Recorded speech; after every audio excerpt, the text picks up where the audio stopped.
la présentation de Monsieur Dubourdieu Olivier, qui est le directeur programme responsive MICA Initiative.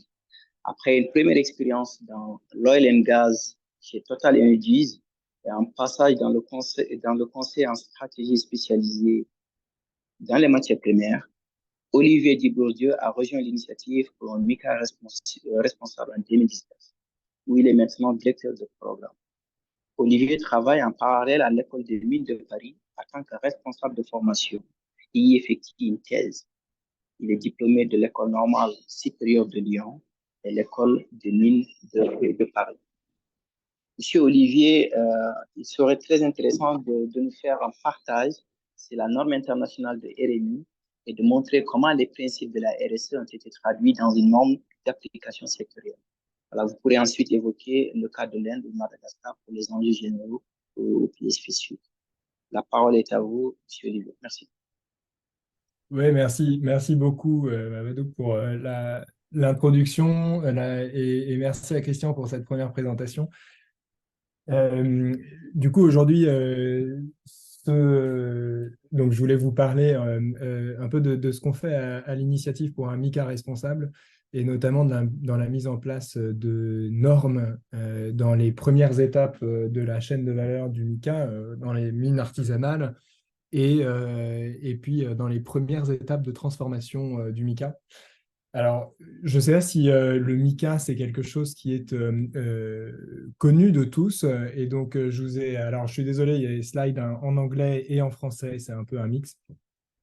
Mais le mica, c'est une matière première qui est utilisée dans pas mal d'applications. Et notamment, ça a été soulevé en introduction par Mamadou, hein, l'utilisation et la transition énergétique fait qu'il y a un gros appel d'air pour un grand nombre de matières premières. Et le mica en fait partie, puisqu'il est utilisé dans toutes les applications d'isolation et notamment d'isolation de batteries.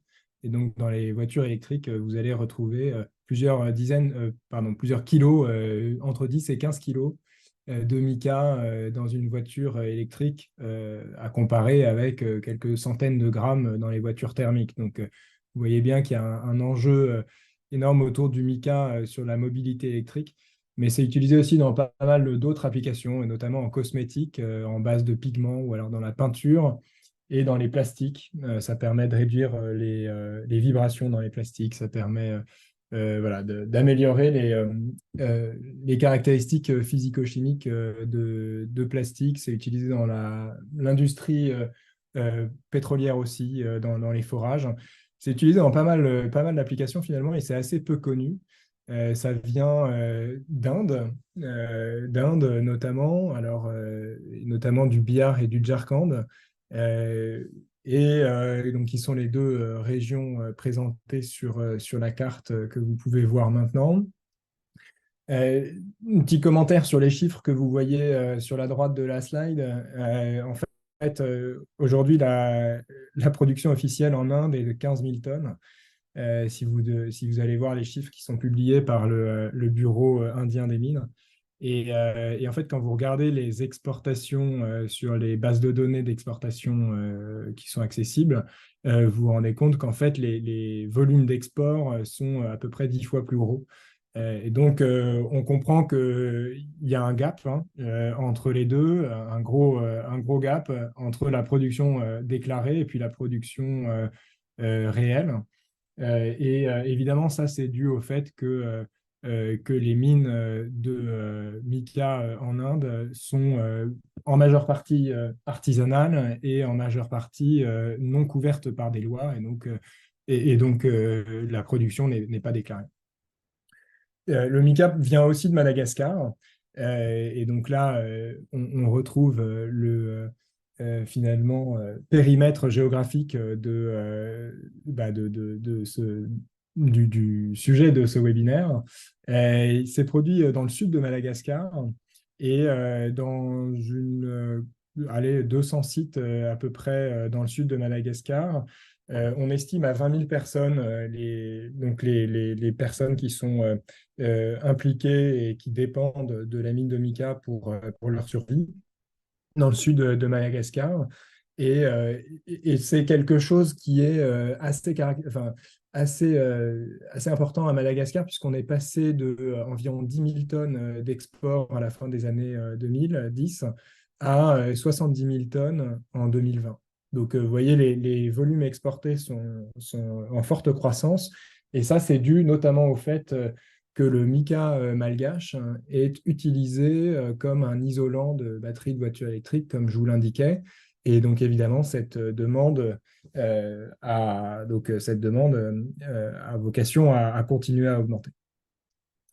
Et, euh, et ça vient de mine artisanale. Alors, en introduction, ça a été bien mentionné hein, que la mine artisanale a souvent des impacts négatifs et elle est souvent reconnue comme telle. Donc là, effectivement, sur cette slide, vous voyez les principaux effets négatifs de la mine artisanale et non légalisée. Donc, évidemment, l'exploitation économique des personnes qui travaillent dans ces mines, leur faible pouvoir de négociation. Évidemment, des impacts aussi environnementaux, des impacts sur leur santé et sur leur sécurité. Vous allez voir une ou deux photos ensuite des mines artisanales de mica. On se rend assez vite compte que les personnes travaillent dans des conditions inacceptables, d'où l'importance aussi de définir des normes, hein, j'y reviendrai. Et puis des impacts sociaux, notamment sur les enfants, avec des personnes qui ne gagnent pas assez pour vivre décemment et du coup qui font appel à leurs enfants pour compléter les revenus familiaux. Alors, finalement, c'est une photographie assez noire qu'on fait en général de la mine artisanale, mais nous, à l'initiative pour un mica responsable, on est convaincus que le mica peut être une opportunité économique pour ces personnes et qu'au contraire, elle peut, si elle est accompagnée, évidemment, hein, si elle est bien faite, elle peut être à l'origine d'une vie décente. Et en tout cas, c'est bien notre objectif de mettre ça en place en Inde et à Madagascar. Alors, l'initiative pour un mica responsable, très rapidement, avant de rentrer dans le vif du sujet, mais c'est une coalition vers l'action, donc c'est une ONG hein, basée en France et active en Inde et à Madagascar, qui a pour objectif donc d'améliorer les conditions de travail et de vie des personnes qui travaillent en amont des chaînes de valeur du mica, donc les mineurs de mica, et puis la première étape, les personnes qui travaillent dans la première étape de transformation du mica. On a été créé en 2017 et l'idée, l'objectif, c'est de faire appel en fait à tout le secteur privé et puis tous les acteurs qui gravitent autour des chaînes de valeur du mica pour changer les choses.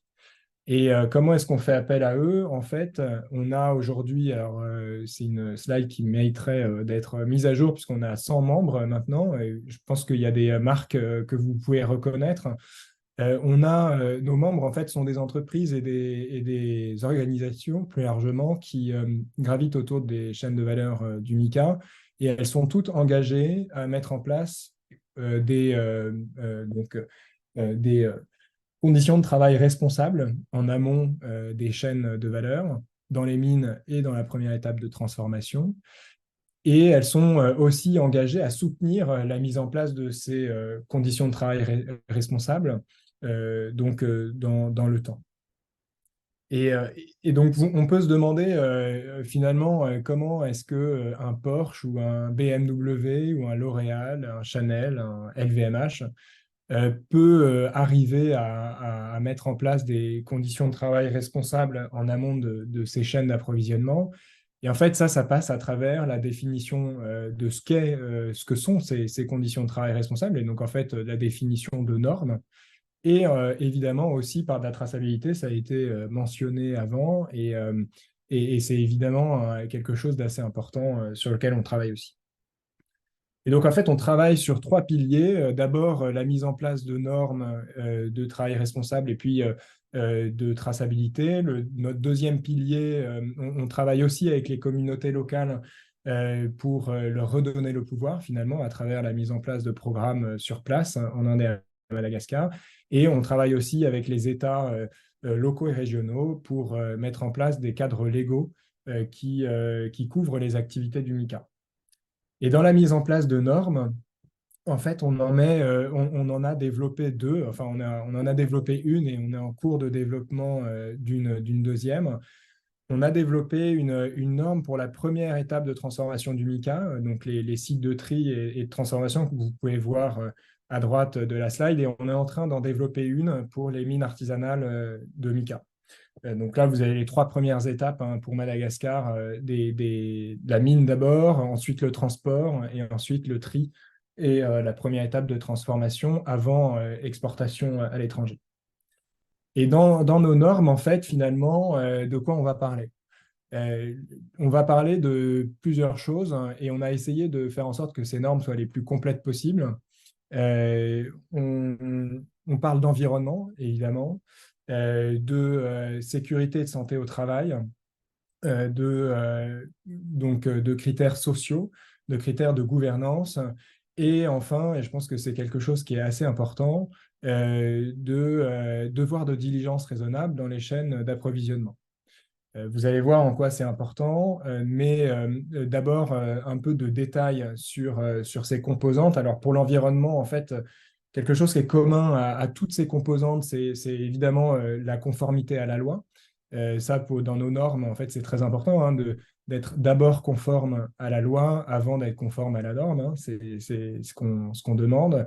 Et évidemment, d'avoir des systèmes de gestion qui vous permettent de gérer la mise en œuvre de la norme. Si vous êtes une coopérative, par exemple, d'artisans miniers, ou si vous êtes une entreprise de transformation, dans la norme, on va vous demander d'avoir une personne responsable de la mise en œuvre de la norme. Donc, c'est quelqu'un qui sera responsable du suivi, responsable de faire en sorte que la norme soit bien mise en place.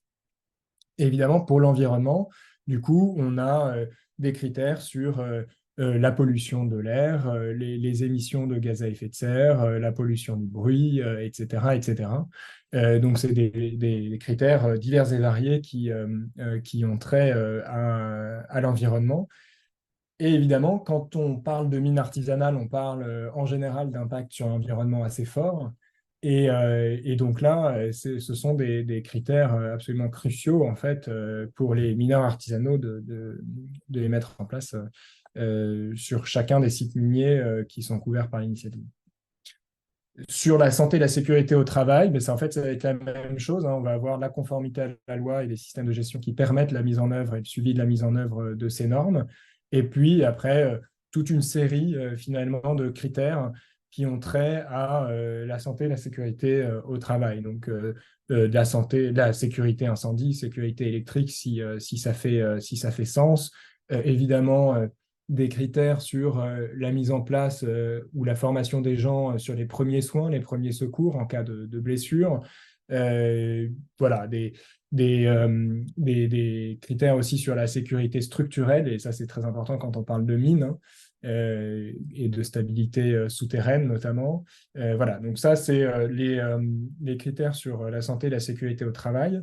On a aussi des critères sociaux, et là les critères sociaux, ben, ça va être tout ce qui a trait avec comment est-ce que les gens travaillent finalement. Est-ce qu'il y a du travail forcé? Est-ce qu'il y a du travail des enfants? Est-ce qu'on respecte les heures de travail? Est-ce qu'on rémunère bien les gens ou pas? Est-ce que les contrats, quand il y a des contrats, est-ce que les contrats sont bien structurés et bien signés, etc. Alors évidemment, au niveau de la mine artisanale, on n'est pas du tout à ce niveau de développement. Et donc, on simplifie énormément les choses, mais on touche quand même ces critères-là. Euh, En ce qui concerne la gouvernance, là, c'est plutôt comment finalement les entreprises ou les organisations, les coopératives, les associations de mineurs sont gouvernées, ou finalement quelles sont les règles de gestion de ces organisations. Et ça, c'est important parce que finalement, c'est ça qui va vous permettre aussi de toucher à ce qui est tout ce qui est risque de corruption, risque de financement de groupes armés, etc. Donc, c'est des critères qui sont finalement très importants.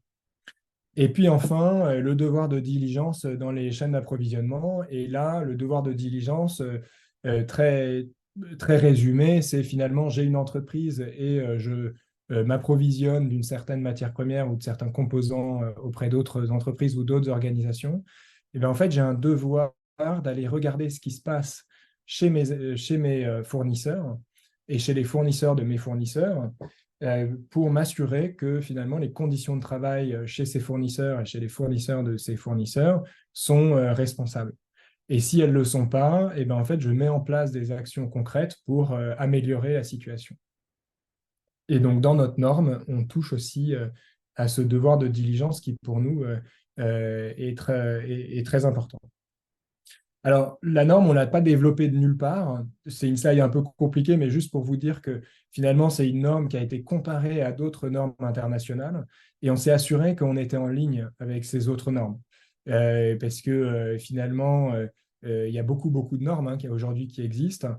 Et donc, on s'est notamment inspiré de normes internationales qui existaient déjà pour s'assurer qu'on ne faisait pas n'importe quoi et qu'on était aligné avec d'autres normes déjà utilisées par les entreprises avec lesquelles on travaille.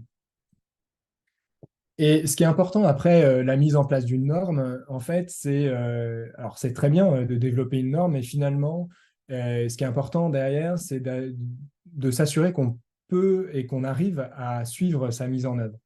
Et donc, nous, à la RMI, à l'Initiative pour un MICA responsable, en fait, on a des outils qui permettent d'accompagner les mineurs artisanaux et finalement les processeurs ou les transformateurs, les usines, les entreprises de transformation du mica en Inde et à Madagascar dans la mise en place de cette norme. Et on les accompagne comment? On les accompagne en ayant une équipe sur place à Madagascar et une équipe en Inde pour accompagner, en fait, pour visiter les sites, pour réfléchir avec les propriétaires des sites, avec les travailleurs, travailleuses du site sur comment améliorer les conditions de travail.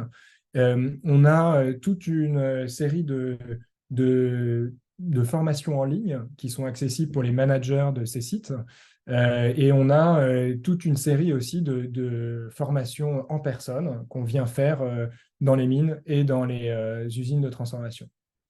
Et puis, on a aussi un petit outil en ligne qui permet de s'auto-poser des questions finalement. Quand on est un manager d'une entreprise ou d'une coopérative, on peut aller en ligne, on répond à quelques questions et nous, ça nous envoie les résultats. Et donc, comme ça, on peut suivre un peu la mise en place de la norme dans chacun des sites sans forcément aller sur les sites et devoir aller sur les sites. Et donc ça, c'est bon, c'est un détail sur finalement les engagements qui sont pris par les membres dans la mise en œuvre de la norme et surtout comment est-ce que en plus de ces outils de support, on a aussi des outils d'audit.